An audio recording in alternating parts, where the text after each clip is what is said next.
শবে মেরাজের আমল বলতে কোনো কিছু আছে কিনা, এটা একটা বড় প্রশ্ন।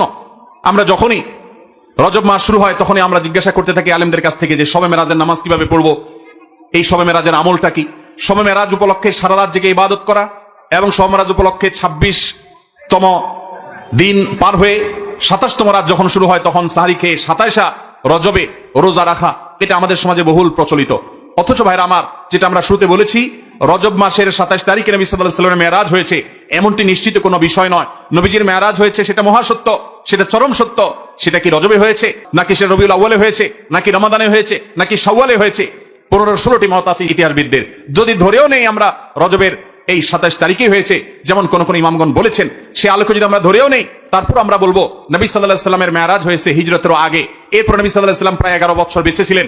এই পুরো সময় জুড়ে কখনো তিনি মেরাজ দিবস, মেরাজ রজনী উদযাপন এটা তিনি কখনো করেছেন বলে কোনো জাল বা জয়ীফ হাদিসে পর্যন্ত বর্ণিত হয়নি। বিধায় মেরাজের এই ঘটনার পুনরাবৃত্তি বা এই ইতিহাস, ওই তারিখটা পুনরাবৃত্তিকে আপনার কেন্দ্র করে প্রতি বছর একটা বিশেষ দিনকে শবে মেরাজ উদযাপন করা, রাতভর বিশেষভাবে ইবাদত করা, দিনভর বিশেষ গুরুত্ব দিয়ে রোজা রাখার কথা বিশুদ্ধ কোনো হাদিস দ্বারা প্রমাণিত নয়। আমরা শুধুমাত্র মেরাজের বিষয় থেকে শিক্ষা গ্রহণ করব, মেরাজ থেকে আনিত নামাজটা আমরা আদায় করব। এর বাইরে এই তারিখকে কেন্দ্র করে রাতভর ইবাদত আপনি অন্য সময় করতে চাইলে এই মাসেও করেন, এই রাতেও করেন, অন্য সময় নফল নামাজ পড়েন, আপনি এই দিনে নফল নামাজ পড়ার নিষেধ নাই। কিন্তু মেরাজকে কেন্দ্র করে কোনো নামাজ, মেরাজকে কেন্দ্র করে কোনো রোজা, এটা কোন বিশুদ্ধ হাদিস দ্বারা বর্ণিত হয় নাই। অনেকে এই রজব মাসে বিশেষ উমরা করেন, যেটাকে উমরায়ে রজবিয়া বলে। এটা বিশেষ ফজিলতের কথা মানুষ নিজেরা অনেকে বানিয়ে নিয়েছে, অথচ এটিও কোনো বিশুদ্ধ হাদিস দ্বারা বর্ণিত হয়নি।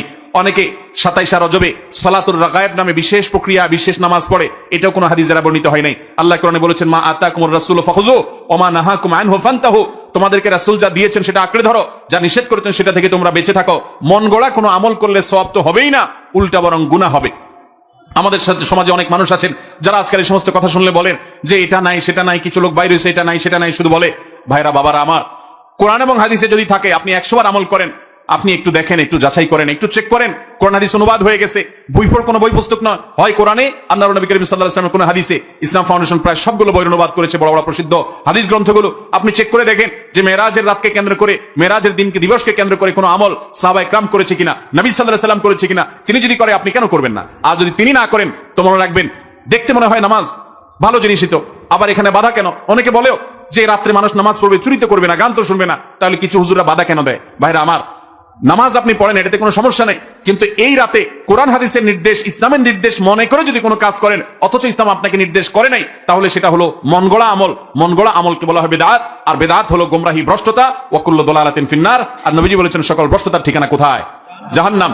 আমরা যখন খেতে চাষ করি, চাষ করলে শুধুমাত্র যখন আপনি ধানের গাছ লাগান, শুধু ধান গাছ হয় না সাথে আগাছাও হয়? আগাছা দেখতে ধানের মতো না? আমরা কি সেই আগাছাগুলো রেখে দেই নাকি আস্তে আস্তে তুলে ফেলে দেই?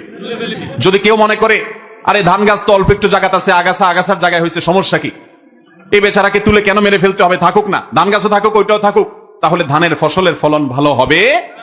আপনার ঈমান এবং আমলের ফলন যদি ভালো হতে হয়, তাহলে বিদআত এবং মন গড়া আমল এগুলো থেকে নিজেকে সরাতে হবে। আপনি এমনি নিজে থেকে নফল আমল করেন, সেটা ভিন্ন কথা, কিন্তু বিশেষ কোন দিবসে কোরআন হাদিসে আছে বা ইসলামের নির্দেশ মনে করে, বিশেষ ফজিলত মনে করে যখন করবেন, তখন সেটা বিদআতে পর্যবসিত হবে। অতএব মেরাজ এটাকে উদযাপন নয়, আসুন মেরাজকে উপলব্ধি করার চেষ্টা করি। মেরাজকে ঘটা করে পালন করা নয়, বরং মেরাজের শিক্ষাগুলো দিয়ে আমাদের জীবনকে আমরা সাজাবার চেষ্টা করি। চেষ্টা করবো তো ইনশাআল্লাহ। আল্লাহ রাব্বুল আলামিন আমাদের সবাইকে মেরাজের এই গুরুত্ব বুঝার তৌফিক দান করুন। এই মেরাজের অন্যতম বড় শিক্ষা হলো আমাদের প্রিয় নবী সাল্লাল্লাহু আলাইহি ওয়াসাল্লামের মর্যাদা কত বেশি। এই মেরাজ থেকে আমরা উপলব্ধি করার সুযোগ পাই, কারণ তিনি তার হাবিবকে ডেকে নিয়ে গেছেন এবং অন্য নবীদের সাথে সাক্ষাৎ করিয়েছেন, নবী এবং রাসূলদের ইমামতি করিয়েছেন। এতগুলো বিষয় দিয়ে আল্লাহ তাআলা প্রমাণ করেছেন তার হাবিবের মর্যাদা কত বেশি। সেই সাথে মসজিদে আকসা এবং বাইতুল মাকদিসের যে মর্যাদা অনেক বেশি, সেটাও কিন্তু এই মেরাজের ঘটনা থেকে বোঝা যায় যে আল্লাহর হাবিবকে আল্লাহ তাআলা সেখানে প্রথমে নিয়ে গেছেন এবং বলেছেন কোরআনে যে তার চতুর্পাশে আল্লাহ তাআলা বারাকা দিয়েছেন। অতএব আমরা মেরাজের এই সকল শিক্ষাগুলো আমরা অর্জন করার চেষ্টা করবো তো ইনশাআল্লাহ। এই শিক্ষাগুলো ধারণ করবো তো আমরা ইনশাআল্লাহ। আল্লাহ আমাদেরকে তৌফিক দান করুন।